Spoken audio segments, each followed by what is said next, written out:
What's going on, guys? Today we're going to be learning to build a URL shortener app in SwiftUI. So we're going to put the app together that you see here. Basically, we can enter in any long form URL. So for example, I can go ahead and type in www.linkedin.com/my username here. And when I go ahead and hit this submit button, what you'll notice down below here is that we hit an API and it has actually created a shortened version of the URL. So all the way at the bottom here, it's 1pt.co/this alias. And we can also go ahead and even click on it and boom, it'll actually redirect you to that URL. Looks like LinkedIn here actually further redirected to create an account, but I digress, you guys get the point. So if that sounds good, drop a like down below, get excited, and let's jump into building this app in SwiftUI. Let's begin by opening up Xcode and creating a new project.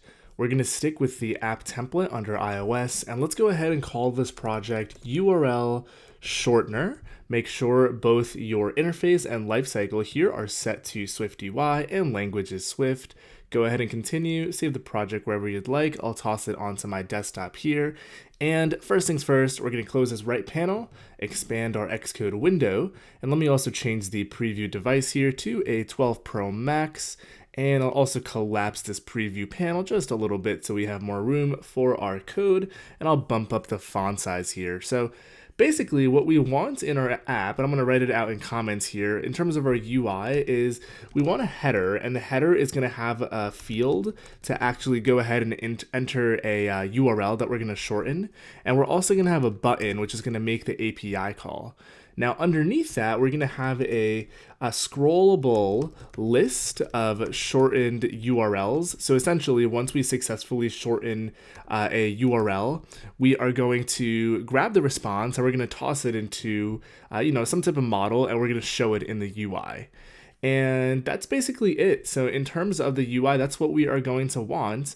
And we're also going to want a view model where we're going to make the API call. So let me go ahead and create a new file here. And this new file is going to be a Swift file. And I'm simply going to go ahead and call it a viewModel.swift. And its responsibility will be to make the API call and handle our view models for our view and all that good stuff. So before we start building stuff out in the view model, let's go back to our view and let's get rolling with our UI here. So what do we actually need? We are going to toss in, first and foremost, a navigation view. And inside of our navigation view, we are going to have a vertical stack. And the vertical stack is going to have a scroll view, and the scroll view will be vertical just like that. And actually, I think you can get away with doing it like this. Let's go ahead and add a navigation title modifier to this. And I'm going to go ahead and call it URL shortener. Just like that. And let's call it short URLs, actually, maybe a better name. We'll call it short URLs. Boom, just like that. Let me go ahead and hit resume on our canvas here to make sure our preview is updating. And now that we've got this done, let's talk about our header. So we said we wanted a header here. I'm going to go ahead and create this in a separate view builder function. This allows our code to be more organized and more modular. So let's go ahead and say we want our header. And our header is going to return to us some view. And you want to make sure you annotate this function as a view builder. So at view builder, just like that. And let's go ahead and toss in a vertical stack in here. And our vertical stack is first and foremost going to have a background color. We're going to say color.purple. And we also want to give it a frame with a fixed width and height. Now, what is the width and height going to be? So we can go ahead and hard code any floating points in here, but what I'm going to go ahead and do is say UI screen.main.bounds, and off of this, we're going to want to get the width. So this is going to be as wide as the screen, and the height is also going to be the same thing as the width, so it'll be a square. So now that we've got that there, let's actually get a rendering. So in here, I'm going to go ahead and say header. We'll go ahead and hit resume on the right hand side for our preview, and we should hopefully start to see a purple colored header as soon as our preview here decides to cooperate. Let's go ahead and hit the live preview button, and let's see if it's not actually showing anything here. Let me go ahead and add a text in here, make sure that the header function is actually doing its job. All right, it looks like it is. One thing that we need to do is we want to move the background color modifier after the frame. The order of modifiers really does matter, so make sure that you do it according to what you want. Now inside the actual header here, we're going to want a label. So the label is going to say enter URL to be shortened, just like that. And below this, we're going to want a text field and a button. So the text field is going to basically have our placeholder. Let's make sure we do this correctly. So this is going to be URL ... And this takes a binding. So the binding is going to be $text. Now we haven't created this yet, so let's go ahead and create this up here. So this is going to be a state level property called text, and it's going to be an empty string by default. And let's go ahead and continue on downwards, and we're going to add a button in here, and I'm going to stylize all this in a quick second here, but we're going to have an action in here to actually make our API call, so make API call. And in the label here, we're going to go ahead and say this is going to say submit. Maybe we'll make it capital so it looks a little nicer. We're going to go ahead and make it bold. We're also going to set a frame on here, maybe 200 wide and 50 tall. Also going to give it a background color of color.green perhaps, and a nice corner radius of maybe 8 or 9. Pick whatever you think looks best. So go ahead and hit resume in your preview on the right hand side. Let's make sure all of our components are showing up here. Looks like we're not seeing the button yet. Let's hit resume one more time. Preview loves to be flaky. All right, cool. So we are seeing our button here. We have the field as well, except it's not really rendering appropriately. So let's go ahead and correct some of the styling on this. So first we're going to add a foreground color to the button, and we're going to make it a white color so it looks a little nicer. We can also maybe go ahead and change the background of the button. I'm going to make it a pink, might look a little cooler on the purple background. And let's see, let's go ahead and make it a smidge wider. So we'll say 240. Also going to go ahead and add some padding to this guy, just like that. So now that we've got that done, let's go ahead and handle the field and the label up here. So this is going to be bold. It's going to also have a foreground color of white.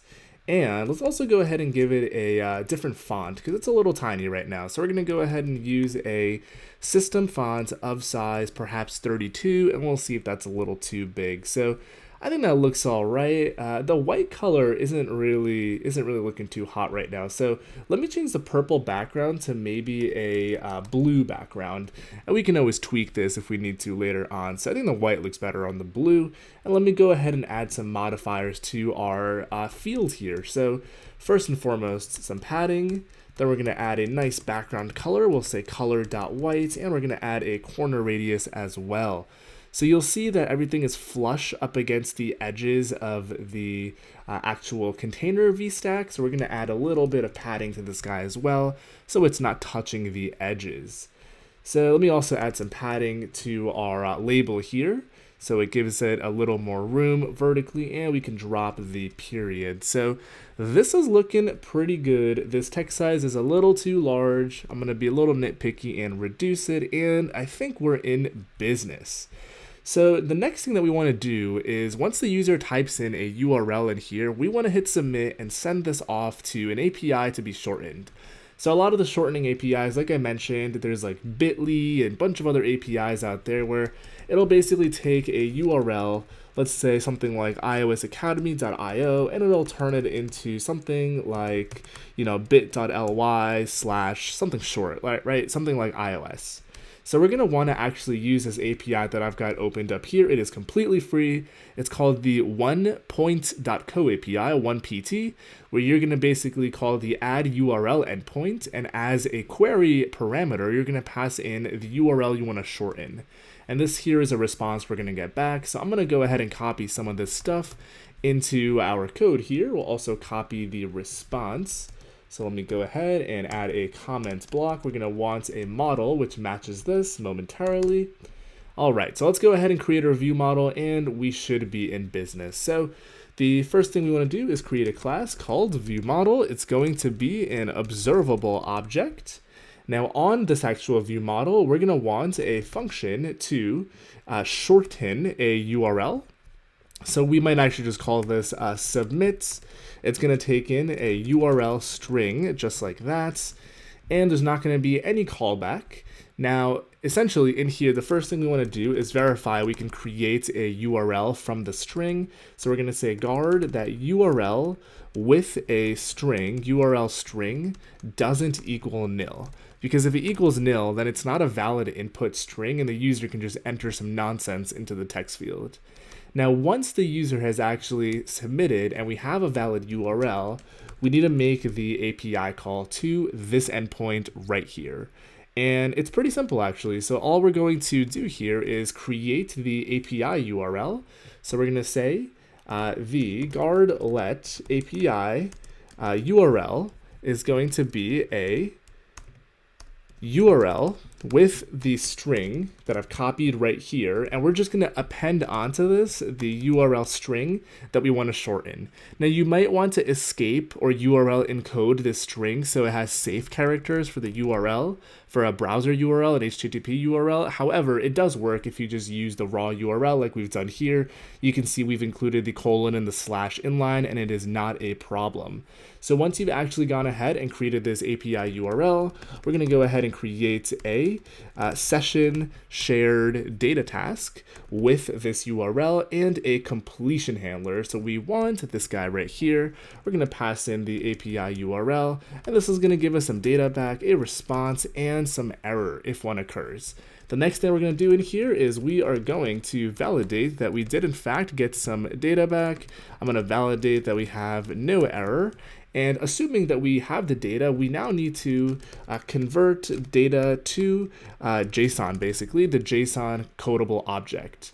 So this is the type of object that we are going to get back from the API. So I'm going to go ahead and call this struct here a API response. It's going to be codable. And in here, we're going to have a status, which looks to be an integer. We are also going to have a message, which is going to be a string. We're going to have the short variant that it converted it to, which will also be a string here.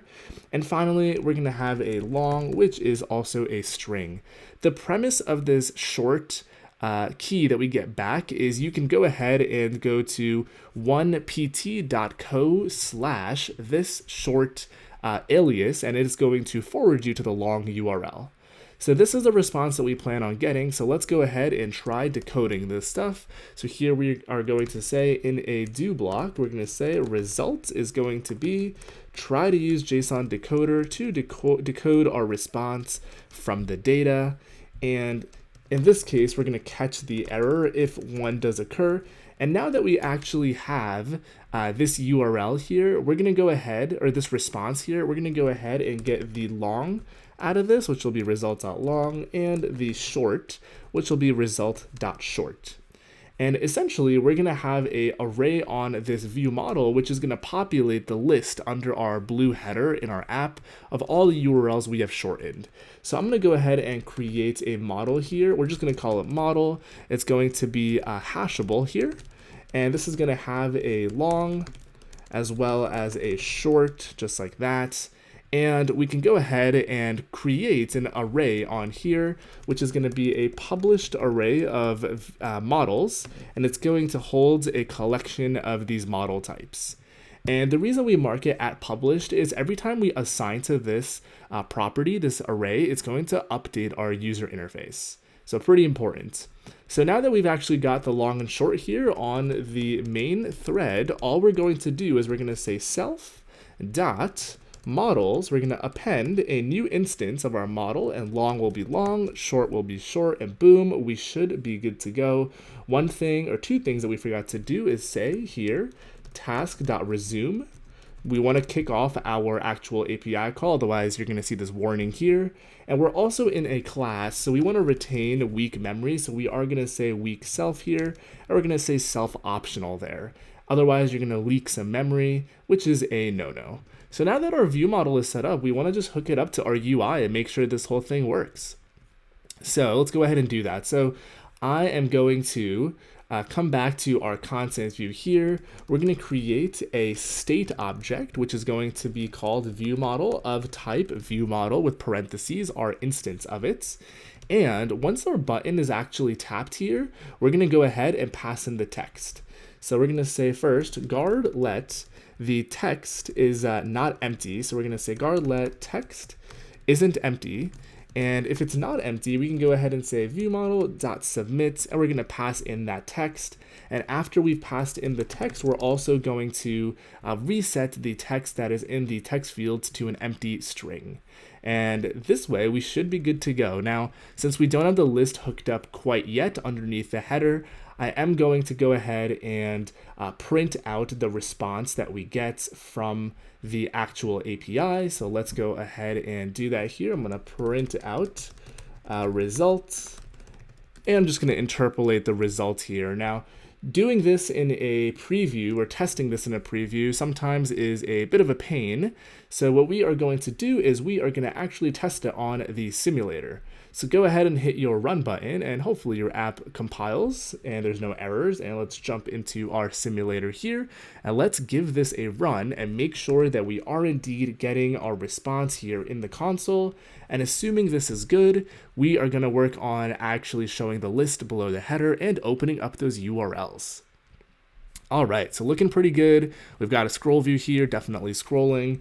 Gonna tap into here and type out a URL. First problem already we can see is that the color here is white, so we're gonna put it into light mode, and hopefully this should change to a black text.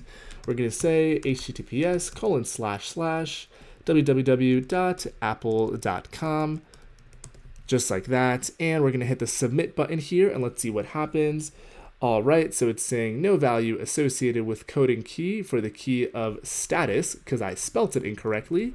So let's go ahead and correct that. So back in the view model, let's find where I made my silly typo. Let's go ahead and fix this. So status, message, short, and long.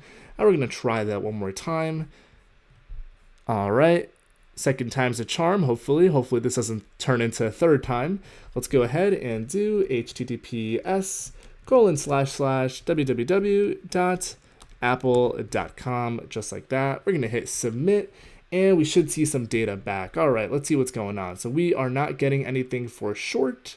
Let's see why that is. I'm going to print out the URL that we're actually calling here, just to make sure that we are calling the appropriate URL. So we'll say API URL dot absolute string here. And I like leaving all these errors in the video just so you guys get a good idea that, everyone faces these errors, and honestly how to debug them, because usually in my experience that's the most valuable part. So we're going to once again type this in, https www.apple.com. I wonder if the problem is the capitalized https here, but we're going to go ahead and hit this, and we are still getting an error. So let's go to this URL directly in our browser and let's see what's going on. So we're going to copy this stuff, and I'm going to open up a tab here and paste it on in. And it looks like we're actually getting a 400. So it's saying bad request. The provided URL is malformed. So that is correct because we have capitalized HTTPS. So in our actual code, we want to do two things. The first thing that we want to do is on the URL string, I'm just going to say lowercase this here. But also in our contents view, we want to update our actual field to not auto-capitalize stuff. So we can go ahead and add the auto-capitalize modifier here, and there are some options. We're going to go ahead and say none. Go ahead and try this one more time. And hopefully, like I said, third time's a charm, so let's make sure this is working now, and then we'll work on our list. So we're going to go ahead and let's try a different one. Let's try google.com. Spell that correctly. All right, I think that's looking pretty good. We're going to hit submit, and we should get our response back momentarily. Looks like we didn't get any error, which is good, but this API is a tad bit slow sometimes, so just bear with it here. And let's see that everything is looking good. So we've got HTTPS there, and here is our response. Perfect. So the API is a little slow, admittedly, but we do have a response here, which is awesome. So the way you can test this out is you can take this short thing that you see here, And in a tab, you can go ahead and say 1pt.co/that shortened alias, and you'll see it'll redirect you to the URL that you submitted, which is pretty awesome. So the next thing that's left to do is actually update a list below the actual header here that is going to show our shortened URLs. So we already have our published property in the view model, which is called models, and we can actually go ahead and just use this in our view now. So underneath the header, we are simply going to do a for loop over the things in our view model. So here we're going to say for each, and we're going to do a for each of our view model dot models, which is our array, and this is going to give us a model in just like that. Now, if you don't see your syntax highlighted, chances are you need to give it an ID, and this is why we made the model type hashable, because ID will be self. And now we're simply going to add in a vertical stack, and this vertical stack for each of these is going to have a alignment, and it's going to be leading. And in this vertical stack, we're going to have two text labels. Let's make sure I spelled all that correctly. Alignment, and let's see what's going on. It looks like it's yelling at me, probably because we don't have content in here. So let's add some content. And if you still have any issues, let's go ahead and just get rid of that alignment, and we'll take a look at it in a second here. But inside the vertical stack, we are going to say that the first thing is going to be model.short. And we're also going to have another one right below it, which is going to be model.long. And we're going to say that the alignment here will be leading just like that. Let's also go ahead and give it a little bit of padding. And also before this short URL, we are also going to go ahead and say https :/1pt.co/ and we're just going to append on our shortened URL just like that. So let's go ahead and give it one final run, and we should be good to go. And actually, one other cool thing we could go ahead and do here is when we tap on this actual VStack, maybe we want to go ahead and open up the URL that we have shortened. So we could go ahead and say on tap gesture, we already know that this is going to be the URL here. We could go ahead and create a URL instance by saying guard-let URL is going to be this guy here. And if we are able to create it, we can go ahead and say, just go ahead and open the URL in Safari. So we're going to say UI application